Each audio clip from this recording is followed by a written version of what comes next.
आज के वीडियो में बहुत ही महत्वपूर्ण धारा सीआरपीसी दंड प्रक्रिया संहिता की धारा 151 के बारे में बात करेंगे। 151 के बारे में आपने कई बार सुना होगा। यानी कि मैं आपको बता दूं कि पुलिस सामान्यतः गिरफ्तारी जो होती है वह 151 में ही करती है। कई बार आपने देखा होगा कि दो पक्ष आपस में बहस भी कर रहे हैं और तीसरे व्यक्ति ने फ़ोन कर दिया, सूचना दे दी, या मान लीजिए उन्हीं में से किसी ने फ़ोन कर दिया, तो पुलिस आएगी और दोनों पक्षों को वहाँ पर गिरफ्तार कभी कभी कर लेती है। ठीक है, वो 151 में ही पावर दी गई है। तो इस वीडियो में यही बात करेंगे कि सीआरपीसी की धारा 151 में क्या प्रावधान है और पुलिस को गिरफ्तारी करने का पावर कब और कहां से मिलता है। लेकिन अगले वीडियो में मैंने आईपीसी की धारा 151 के बारे में बताया था, लेकिन इस वीडियो में मैं सीआरपीसी की धारा 151 के बारे में, सीआरपीसी की धारा 151 के प्रावधानों के बारे में बात करूंगा। चलिए जान लेते हैं यह धारा क्या कहती है। सीआरपीसी की धारा 151 के अंतर्गत संज्ञेय अपराधों को किए जाने से रोकने के लिए गिरफ्तारी। सबसे पहले मैं आपको लॉ की भाषा में, विधि की भाषा में समझा देता हूं, उसके बाद मैं आपको सामान्य भाषा में आपको समझाऊंगा। देखिए, कोई पुलिस अधिकारी जिसे किसी संज्ञेय अपराध करने की परिकल्पना का पता है, ऐसी परिकल्पना करने वाले व्यक्ति को मजिस्ट्रेट के आदेश के बिना, वारंट के बिना उस दशा में गिरफ्तार कर सकेगी। देखिए, अगर किसी पुलिस अधिकारी को यह सूचना मिलती है या पुलिस अधिकारी को युक्त आशंका होती है, यानी कि उसे कन्फर्म पता है कि हो सकता है यहाँ पर संज्ञेय अपराध हो जाए। संज्ञेय अपराधों से मतलब ऐसे अपराधों से है जिन्हें करने पर 3 वर्ष या 3 वर्ष से अधिक का कारावास होता है, वह संज्ञेय अपराध होते हैं।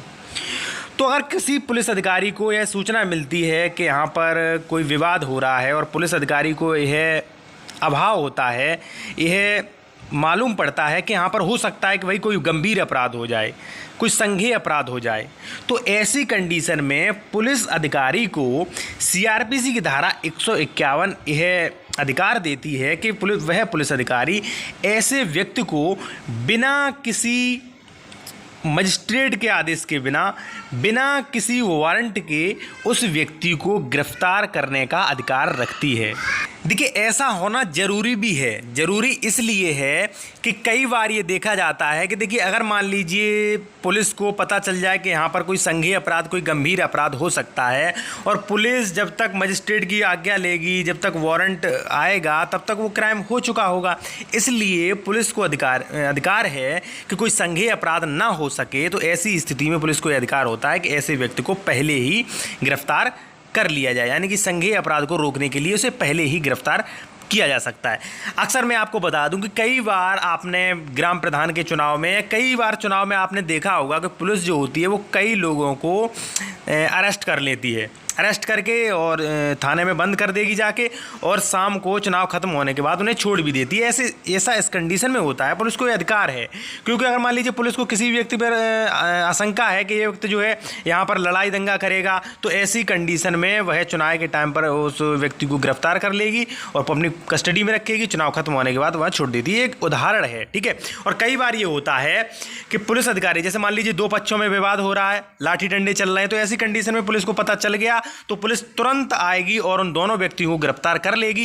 इसलिए कर लेगी क्योंकि हो सकता है अगर मान लीजिए उन्हें आज गिरफ्तार न किया गया तो हो सकता है लाठी डंडे चलें, कई लोग घायल हों, और हो सकता है फिर गोली भी चल जाए। तो इस संज्ञेय अपराध को रोकने के लिए ही जो प्रावधान जो है वो धारा 151, जो सीआरपीसी धारा 151 है, प्रावधान करती है कि ऐसे व्यक्ति को आप गिरफ्तार कर लीजिए, पुलिस कस्टडी में आप रख सकते हैं। ठीक है। देखिए, इसमें सबसे 151 में जो सबसे महत्वपूर्ण बात है वो ये है, इस धारा में ये भी प्रावधान है कि जो भी व्यक्ति 151 के अंतर्गत जो भी व्यक्ति गिरफ्तार किया गया है, उसे गिरफ्तारी के समय से 24 घंटों के अंदर मजिस्ट्रेट के समक्ष प्रस्तुत करना होता है।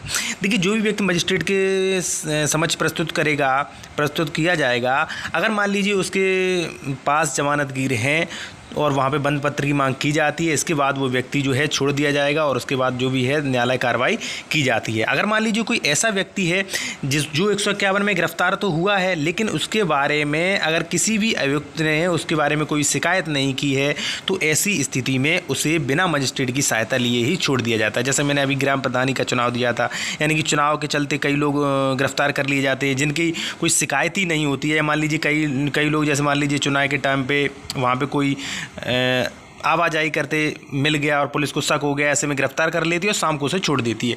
तो दोनों ही कंडीशन ऐसी हो सकती हैं। अगर मान लीजिए आपको वीडियो अच्छा लगा हो तो वीडियो को लाइक करें और चैनल को जरूर सब्सक्राइब करें। और यदि आपका कोई भी प्रश्न है तो आप कमेंट बॉक्स में कमेंट ज़रूर करें।